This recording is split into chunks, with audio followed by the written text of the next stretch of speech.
அண்ணல் அம்பேத்கர் அயலக கல்வி திட்டத்தில் உரிய நேரத்தில் நிதி உதவி செல்லுகிறதா என திமுக எம்எல்ஏ கோபிச்செழியன் எழுப்பிய கேள்விக்கு சமூக நீதித்துறை அமைச்சர் வன்னியரசு அளித்த விளக்கத்தையும் அதற்கு மறுப்பு தெரிவித்து ஆராய்ச்சி மாணவர் பாரதிதாசன் அளித்த சிறப்பு பேட்டியையும் பார்க்கலாம்.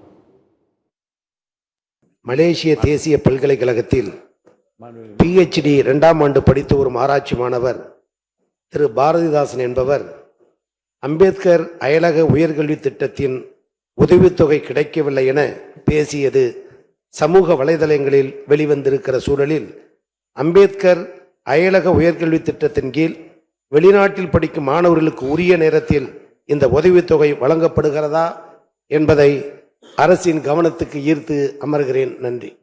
திரு பாரதிதாசன் என்ற மாணவருக்கு அண்ணல் அம்பேத்கர் அயலக கல்வி உதவித்தொகை திட்டத்தின் கீழ் கல்வி உதவித்தொகை வழங்கப்படவில்லை என ஊடகங்களில் வெளியான செய்தி தவறான செய்தி, உள்நோக்கத்தோடு அரசியல் நோக்கத்தோடு பரப்பப்படுகின்ற செய்தி என்பதை சமூக நீதி துறையின் சார்பாக சொல்ல விரும்புகின்றேன்.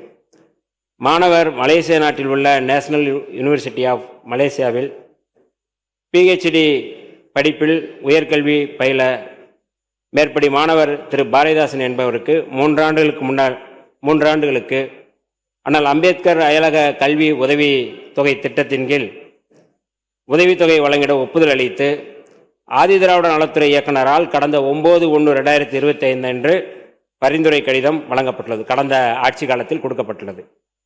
ஆனால் அம்பேத்கர் அயல்நாட்டு கல்வி உதவித்தொகை திட்டத்தின் கீழ் ஒரு மாணவருக்கு கல்வி நிறுவனத்திற்கு செலுத்தும் கட்டணம் மற்றும் அவர் வெளிநாட்டில் வாழ்க்கை செலவினம் மற்றும் இதர செலவினங்கள் சேர்த்து அதிகபட்சம் 36 லட்சம் வழங்கப்படுகிறது. இதுவரை 48,22,097 ரூபாய் மாணவரின் கல்வி நலன் கருத்தில் கொண்டு மாணவருக்கு விடுவிக்கப்பட்டுள்ளது.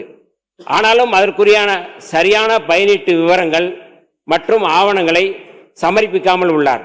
மேலும் உரிய ஆவணங்களை சமர்ப்பிக்காமலே கூடுதல் தொகை பெற சமூக வலைதளங்கள் மற்றும் ஊடகங்கள் மூலம் மாணவர் தவறான கருத்துக்களை சொல்லி வருகிறார். கல்லூரியில போய் உங்களுக்கு எவ்வளவு காலேஜ்ல இருந்து கொட்டேஷன்ஸ் வாங்கிட்டு வாங்க, எவ்வளவு டியூஷன் ஃபீஸ் எவ்வளவு, மற்ற ஃபீஸ் எவ்வளவு அப்படின்னு கொடுக்கப்பட்டதான் அந்த டாக்குமெண்ட். அந்த டாக்குமெண்ட் மார்ச் 24 என்டார்ஸ்மெண்ட் லெட்டரா ப்ரொஃபசர் அனுப்பியாச்சு. ஏப்ரல் 21 எல்லா பில்லையும் சென்ட் பண்ணிட்டேன், including research fees. April 27 follow up mail பண்றேன்.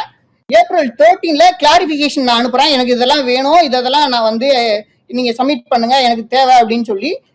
ஜூன் 8 மறுபடியும் ஃபாலோ அப் மெயில் பண்றேன்.